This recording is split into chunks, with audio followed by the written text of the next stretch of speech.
I never thought I would find myself in this position, recounting the shattering moment my life took a turn I never anticipated. My name is David, and I am a crime novelist. I've spent years crafting stories of betrayal and revenge, but nothing could prepare me for the betrayal that unfolded right in my own home. I had a life that many envied, a loving wife, a comfortable home, and a successful career. My wife, Claire, was not only my partner but also my muse. She inspired my stories, filled them with warmth and depth, and made my life feel complete. But that was before I stumbled upon a text message that would unravel everything.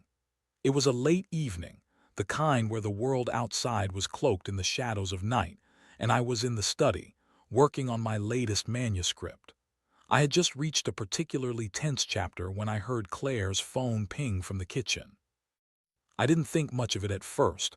I often ignored the notifications that came in her direction, trusting her implicitly. However, something tugged at me, a nagging curiosity that I couldn't shake off. I walked into the kitchen and saw her phone lying face up on the counter. The message was from someone named Mark, and the snippet I read made my heart drop. "I can't stop thinking about you, Claire. Last night was incredible." Shock coursed through my veins like ice water. I felt my breath hitch in my throat as I replayed the words in my mind. Last night. What did they share that I wasn't privy to? The reality of her infidelity crashed over me like a tidal wave, leaving me gasping for air. I felt my hands tremble as I reached for the phone, the screen glaring back at me with the evidence of her betrayal. I remember the anger bubbling up within me, mingled with a profound sense of disbelief. Claire, my Claire, had betrayed me. My heart raced as I thought of the life we had built together. Memories of laughter, shared dreams, and late-night conversations became tainted by this singular moment. I felt sick to my stomach, my mind racing with questions I didn't want answers to. Who was this Mark? What did he have that I did? The emotional turmoil was overwhelming, and I felt as if I was spiraling into a dark abyss. I wanted to confront her, to demand answers, but I couldn't bring myself to do it just yet. Instead, I stood there, frozen, grappling with the raw pain of betrayal. In that instant, a fire ignited within me, a desire for revenge that I hadn't known I possessed. I had spent years writing about the darker side of humanity, but I had never envisioned myself as a protagonist in one of those twisted narratives.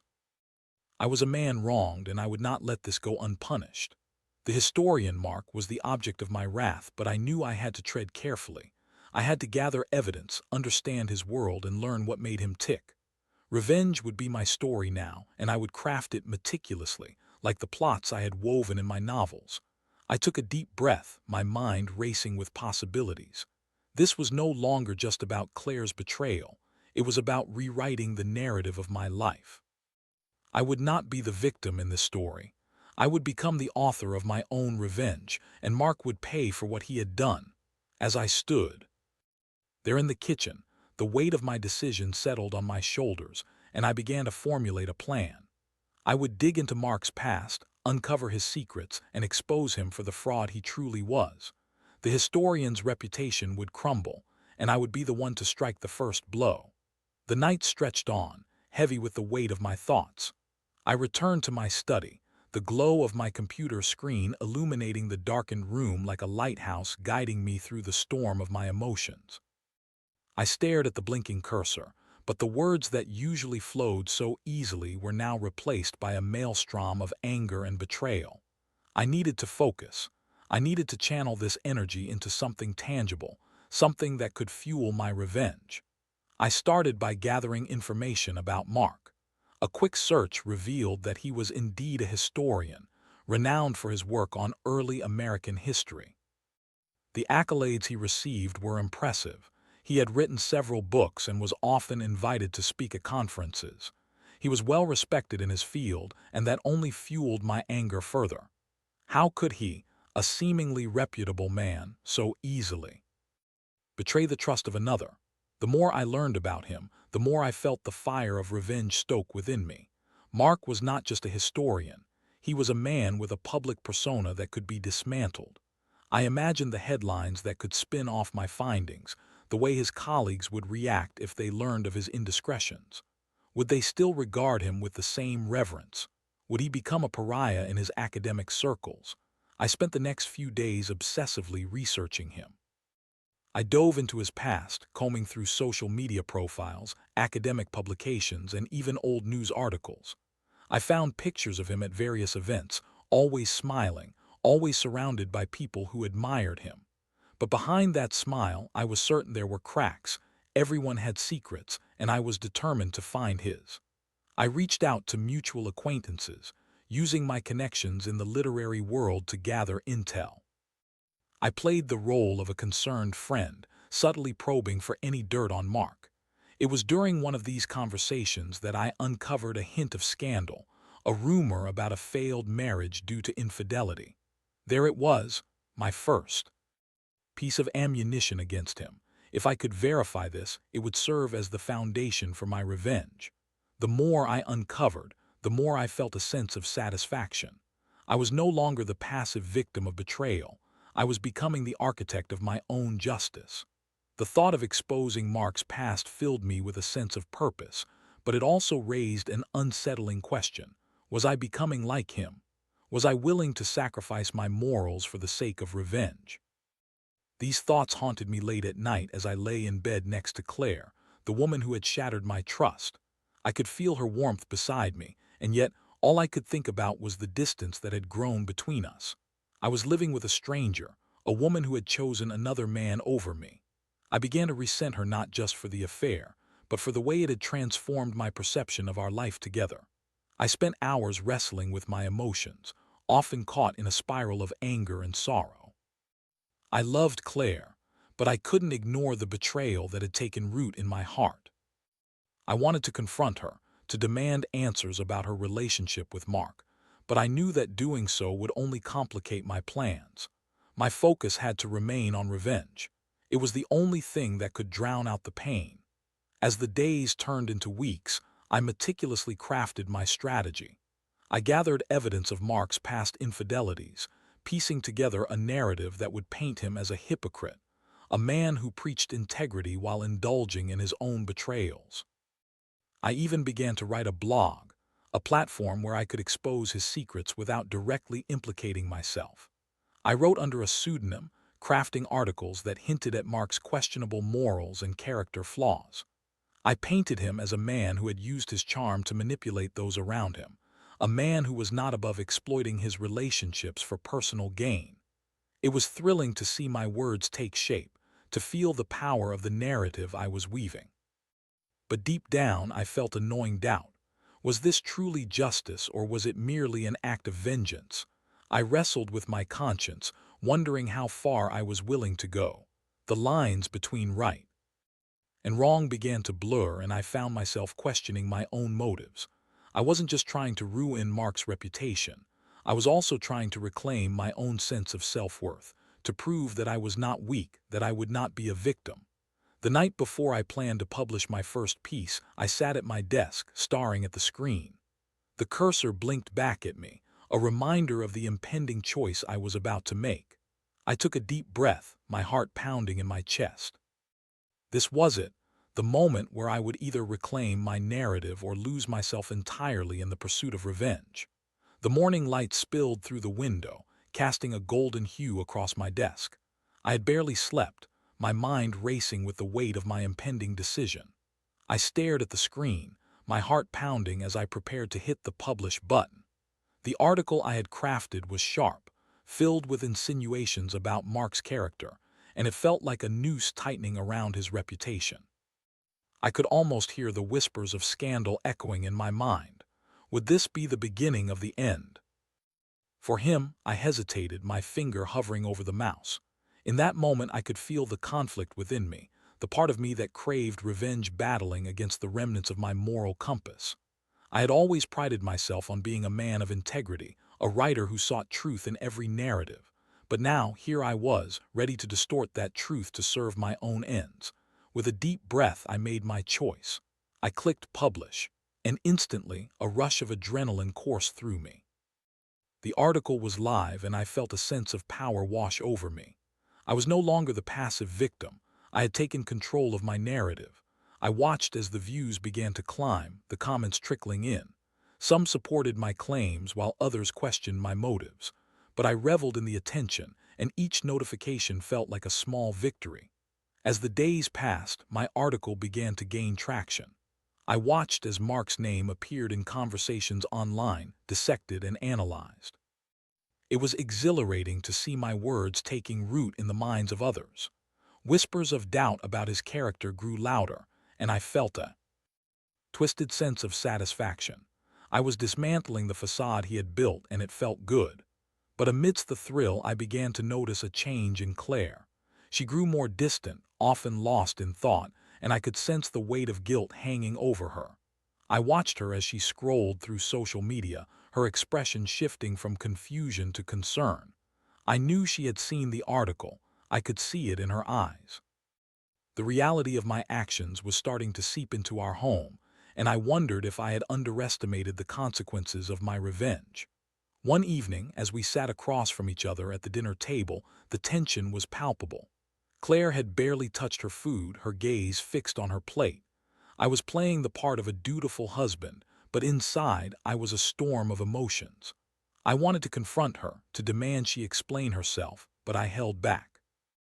Instead, I watched her, waiting for her to break the silence. "David, can we talk?" She finally asked, her voice barely above a whisper. I nodded, my heart racing. This was it, the moment I had both dreaded and anticipated. I needed to know where her head was at, but I also needed to maintain my facade of control. "About what?" I replied, feigning nonchalance. "About everything," she said, her eyes darting away. "I saw your article. I didn't know you were feeling this way." I felt a rush of anger at her words. "You didn't know? Is that really what you want to say to me right now?" I leaned forward, my voice lowering. "You're the one who chose to betray me, Claire. You're the one who opened the door for this." Her expression shifted, a mix of guilt and defensiveness. "I know I messed up, David. I never meant for it to happen. Mark, it was a mistake. It didn't mean anything. Didn't mean anything." I shot back, my voice rising. "You can't be serious. You think I should just brush it off because it was a mistake. You think I should just forgive and forget." Tears welled in her eyes, and for a moment I felt a flicker of empathy, but it was quickly drowned out by the anger surging within me. I had spent years building a life with her, and she had thrown it all away for a fleeting affair. "I'm sorry," she said, her voice breaking. "I didn't want to hurt you. I love you, David, I do." Love. The word felt like a knife twisting in my heart. How could she claim to love me while being with another man? I wanted to scream, to shake her and make her understand the depth of my pain. But I held back, knowing that this confrontation could expose the cracks in my own carefully constructed plan. Instead, I took a deep breath, trying to steady myself. "You need to understand that this isn't just about us, Claire. It's about him too. You've given Mark a foothold into our lives, and I will not let him destroy what we've built." I could see the realization dawn on her face. She understood that my revenge was not just a reaction. It was a means to reclaim my dignity. I would not be the victim of this story. But as I watched her crumble under the weight of her own guilt, I felt a flicker of doubt. Was this truly the path I wanted to take? I resolved to keep my focus on Mark, to ensure that my plans continued to unfold. I would not let Claire's remorse sway me. As she wiped her tears and attempted to reach out to me, I pulled away, the distance between us growing ever wider. I had set the wheels in motion, and there was no turning back now. I needed to execute my plan with precision, to ensure that Mark's reputation would be rewritten in the most damaging way possible. The next step was crucial. I needed to gather more evidence, something that would solidify my claims and leave no room for doubt. Mark was a historian, and historians thrived on their credibility. I would ensure that his credibility was brought to its knees. With my resolve solidified, I dove headfirst into the next phase of my plan. I had already made strides in tarnishing Mark's reputation, but I needed concrete evidence to deliver a knockout blow. I began to dig deeper into his past, scouring every corner of the internet, looking for anything that could expose him as a fraud. I started by revisiting his published works. They were filled with accolades, but I had learned that even the most lauded historians had their skeletons. I spent hours reading through his articles and books, searching for inconsistencies or any sign of academic dishonesty. If I could find a flaw in his research, it would not only undermine his credibility but also raise questions about his character. As I combed through his work, I noted how he often cited sources that seemed obscure, sources that I suspected might not even exist. It was a risky game, but I decided to dig into those references, contacting libraries and institutions to verify them. My inquiries often went unanswered, but the few responses I did receive were promising. Some of the sources Mark claimed to have used were either misquoted or taken out of context. This was the crack I needed, and I felt the thrill of the hunt surging through me. While pursuing my research, I also began to gather intel on Mark's personal life. I found a few old friends of his on social media and, under the guise of reconnecting, reached out to them. I posed as someone interested in his work, someone who admired him. I carefully navigated the conversations, planting seeds of doubt about his character and gauging their reactions. To my surprise, some of them shared stories of his questionable behavior, rumors of affairs, and manipulative tactics to gain favor in academic circles. One particular conversation stood out. A former colleague mentioned a scandal that had nearly ruined Mark's career years ago, a case of plagiarism that had been swept under the rug thanks to influential connections. That was it. I had found the golden nugget. If I could confirm this story and tie it to my narrative, it would not only tarnish Mark's reputation but also provide a compelling angle for my blog. I set out to verify the claims, reaching out to the colleague again, this time more directly. I asked for details about the incident, and after some coaxing, he agreed to share his account. He recounted how Mark had been accused of stealing research from a lesser-known historian, a crime that could have ended his career. He was lucky, the colleague said, his voice dripping with disdain. It all got hushed up, but those of us who knew, we never forgot. As I listened, I felt a rush of excitement. This was the evidence I needed to solidify my revenge. I recorded the conversation, my heart racing as I envisioned how I would use it. I could expose Mark not only as a man with a tainted past, but also as a fraud who had built his reputation on borrowed ideas. With each piece of evidence I gathered, the narrative I was crafting became clearer. I could envision the articles I would write, the impact they would have on Mark's career, and how they would resonate with readers.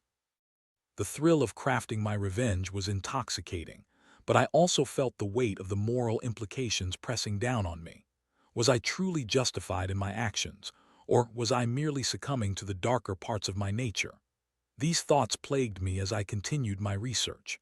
I often found myself reflecting on my relationship with Claire. The more I delved into Mark's past, the more I realized that my anger was not just directed at him. It was also a reflection of my feelings towards her. I was angry at her for her betrayal, but I was also furious at myself for allowing it to happen. One evening, after another long day of research, I returned home to find Claire sitting on the couch, her face drawn and pale. I could see the weight of guilt hanging over her, and for a brief moment I felt a flicker of empathy, but it was quickly extinguished by the fire of my revenge. "David, we need to talk," she said, her voice trembling. I crossed my arms, bracing myself for what was to come. "About what? Your affair? Or the fact that I'm actively trying to destroy the man you chose over me?" She flinched at my words, and I could see the hurt in her eyes.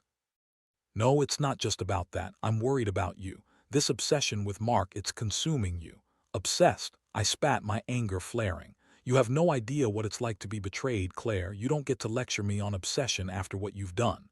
"I'm not trying to lecture you," she said, her voice rising. "I just want to understand. Why are you doing this? Is revenge really going to make you feel better?" I felt my heart race, the tension between us thickening. "You don't understand. This is about more than just revenge. It's about justice. It's about reclaiming my life." "Justice?" she echoed, incredulous. "Or is it about punishing me by hurting him?" Her words struck a chord, and I felt the familiar pang of doubt creeping in. Was I doing this to punish her as well? I couldn't let myself think that way. I had to stay focused. "I'll do whatever it takes," I replied, my voice cold. You think I'm the one who needs saving. I'm not the one who cheated. With that, I turned away from her, the conversation hanging in the air like a heavy fog. I couldn't let her guilt sway me. I had a plan to execute, and nothing would deter me from it. As I returned to my research, I felt the walls closing in around me. The more I uncovered about Mark, the more I realized that I was on the brink of something monumental. I would expose him for the fraud he was, and in doing so, I would reclaim my power. The final pieces of my plan were falling into place, and soon Mark would face the consequences of his actions. I would make sure of it. The days turned into a blur of research and writing, each moment consumed by my singular focus on revenge. I felt as if I were living in two worlds, one where I was a husband trying to make sense of a crumbling marriage, and another where I was a hunter, stalking my prey. I had gathered enough evidence to build a case against Mark that would not only expose him, but also resonate with the academic community that had once revered him. I could feel the anticipation building within me as I prepared to unveil the final piece of my plan. My articles had garnered attention, and the whispers of Mark's questionable character were beginning to circulate. I had used my connections to get a few influential bloggers to share my posts, and the momentum was growing. Soon, I would drop the bombshell that would shake his world to its core. One evening, while I was finalizing my research notes, I received an unexpected message from one of Mark's colleagues, a historian I had reached out to during my research. It was an invitation to a conference where Mark would be speaking in a few days. My heart raced as I read the message. This was the opportunity I had been waiting for. I could confront him publicly, armed with all the information I had gathered. I spent the next couple of days preparing for the event, meticulously crafting questions that would expose Mark's past while also ensuring that I had my evidence at the ready. I printed out copies of the articles and notes I had gathered, ready to use them as ammunition. The thrill of the confrontation sent a surge of adrenaline through me. I was finally taking control of the narrative. The day of the conference arrived, and I felt a mix of excitement and anxiety as I entered the auditorium. The room was filled with scholars and academics, all eager to hear Mark speak. I took a seat near the front, my heart pounding as I waited for the moment when I could unleash my carefully constructed plan. Mark took the stage, and as he began to speak, I found myself torn between admiration for his intellect and rage at his betrayal. He spoke eloquently about his research, weaving stories that captivated the audience. But beneath his polished exterior, I saw the man who had betrayed my trust and shattered my marriage. I couldn't let him continue to thrive while I suffered in silence. As the Q&A session began, I raised my hand, my heart racing. The moderator called on me and I stood up, my voice steady despite the turmoil within. Dr. Mark, your work is impressive, but I have a question regarding your sources. I've come across some discrepancies in your references that suggest some of them may not exist or have been misattributed. How do you respond to those claims? The room fell silent, the tension palpable. Mark's expression shifted, a flicker of surprise crossing his face. He stammered for a moment, caught off guard. I'm not sure what you mean. My references are all well documented, I pressed on, my voice unwavering. Actually, I have the documentation right here.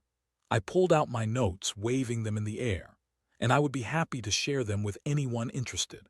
I think the academic community deserves to know the truth. Gasps rippled through the audience, and I could see Mark's facade begin to crack. He shifted uncomfortably, his confidence waning. That's not necessary. I assure you my work is sound.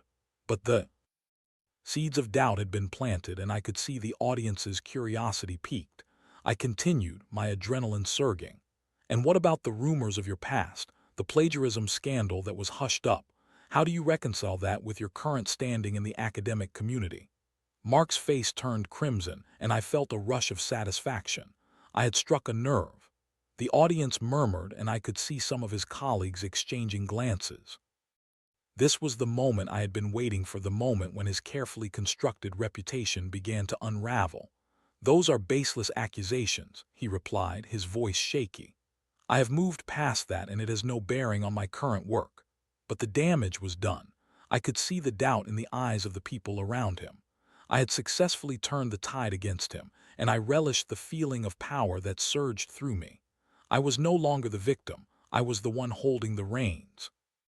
As the session concluded, I felt a sense of triumph wash over me. I had exposed Mark in front of his peers, and I knew that the repercussions would be severe. The whispers would turn into discussions, and soon the academic community would question his credibility. I had rewritten his narrative, and in doing so I had reclaimed my own. But as I left the auditorium, I felt a strange emptiness settle within me. I had achieved what I set out to do, yet the victory felt hollow. I had lost sight of the man I used to be, the writer who sought truth and justice, and instead had become someone driven by revenge. When I returned home, I found Claire waiting for me, her expression a mix of concern and apprehension. "David, what happened at the conference? I saw some posts online. It's all anyone is talking about." I looked at her, the weight of my actions pressing down on me. "I did what I had to do, Claire. I exposed him for who he really is." She shook her head, her voice trembling. "But at what cost? You've become someone I don't recognize. This isn't you." Her words cut deep, and for a moment I felt a flicker of doubt creeping back in. I had sacrificed so much for this revenge, and yet I was left feeling empty. I had to take control, Claire. I had to show him that he couldn't just walk into my life and destroy everything. "But you've destroyed something in yourself too," she said softly. "You've lost sight of who you are." Her concern felt like a lifeline, but I was too far gone to grasp it. I had become a stranger in my own life, and I didn't know how to find my way back. As I stood there, the weight of my actions pressing down on me, I realized that the climax of my revenge was only the beginning of a new struggle, a battle not just against Mark, but against the darkness that had begun to consume me. The days following the conference were a whirlwind. The fallout from my confrontation with Mark was swift and brutal. Articles began popping up, dissecting the claims I had made, and while some supported my assertions, others painted me as a bitter husband seeking revenge rather than justice. I watched as the narrative around me shifted, and I felt like I was losing control of the story I had so carefully crafted. Mark's reputation was indeed suffering. Academic forums buzzed with discussions, and whispers of his past were now common knowledge among his peers. He had been forced to cancel speaking engagements, and his books were being scrutinized with a critical eye. I should have felt triumphant, but instead, I found myself grappling with an unexpected sense of guilt. Claire's words haunted me. She had seen the change in me, and I couldn't shake the feeling that I had crossed a line I could never uncross. I had become so consumed by vengeance that I had lost sight of the man I once was. My identity as a writer, a seeker of truth, had been overshadowed by a darker impulse. One evening, as I sat alone in my study, I received a message from Mark. I hesitated before opening it, my heart racing. I was prepared for a defensive response, an attempt to discredit me or lash out in anger. Instead, it was a simple message. "David, I'd like to meet. I think we need to talk." The request caught me off guard. Part of me wanted to refuse, to dismiss him outright, but another part felt a strange sense of curiosity. What could he possibly want to discuss? Was he seeking reconciliation, or was this a desperate attempt to regain control of his narrative? After wrestling with my thoughts, I decided to meet him. I needed closure, and perhaps this was the only way to achieve it. We agreed to meet at a small cafe, a neutral ground where we could talk without the weight of our past hanging over us. As I arrived, I spotted Mark sitting at a corner table, his expression serious but not hostile. He looked older than I remembered, weariness etched into his features. I took a seat across from him, unsure of what to expect. "David," he began, his voice steady, "I know this has been complicated, but I wanted to talk about what happened at the conference." "Complicated," I echoed, my voice tinged with sarcasm. "You could say that. You've lost everything, your reputation, your credibility." He sighed, running a hand through his hair. "I deserve the scrutiny, I do. But I need you to understand that I never intended for this to happen. I didn't know Claire was married when we met. It was a mistake, one I deeply regret." I felt a flicker of anger rise within me. "A mistake? You think that's all it was? You played with people's lives, Mark. I know, he replied, his voice softening. But I also know what it's like to be consumed by something you can't control. I made poor choices and now I'm paying the price, but so are you. His words struck a chord, and for the first time I saw him not just as my rival but as a flawed human being. You think I'm enjoying this? I shot back. I'm not. I've lost myself in this vendetta, and for what? To ruin someone else's life. It's not who I am. Mark nodded, his expression thoughtful. Then why are you doing it? Is it really about revenge, or is it about reclaiming your own sense of worth? You've been hurt, and I get that. But hurting others won't heal your wounds. His words resonated deeply, and I felt the walls I had built around myself begin to crumble. I had been so focused on revenge that I hadn't stopped to consider the consequences of my actions, not just for Mark, but for myself and Claire as well. I don't know anymore, I admitted, my voice barely above a whisper. I thought this would give me power, but all it's done is leave me feeling empty. Mark leaned forward, his gaze steady. Then it's not too late to change the narrative. You have the power to rewrite your story, David. You can choose to let go of this anger or let it consume you. I felt the weight of his words settle over me like a heavy blanket. I had been so focused on vengeance that I had overlooked the possibility of healing. I didn't want to be the man who lashed out in pain. I wanted to reclaim my life, my identity. As we sat there in silence, I realized that this confrontation had become a turning point. I had the opportunity to step away from the darkness and find a way to move forward. It wouldn't be easy, but I was willing to try. I don't want to be consumed by this anymore, I said finally, my voice resolute. I want to find a way to move on. I need to reclaim my life, not just for me but for Claire too. Mark nodded, a hint of relief in his expression. Then let's do that. We can't change the past, but we can choose how we move forward. As I left the cafe, I felt a sense of clarity wash over me. I had confronted my demons, and while the path ahead would be challenging, I was ready to embrace it. When I returned home, Claire was waiting for me, her eyes filled with uncertainty. I took a deep breath, feeling the weight of my previous actions lift slightly.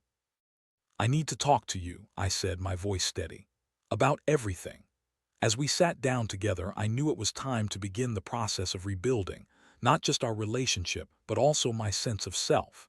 I had allowed revenge to cloud my judgment, but now I was ready to rewrite my own story, one where healing and forgiveness could take root. The journey ahead would not be easy, but I was determined to reclaim my life, no longer defined by betrayal or revenge.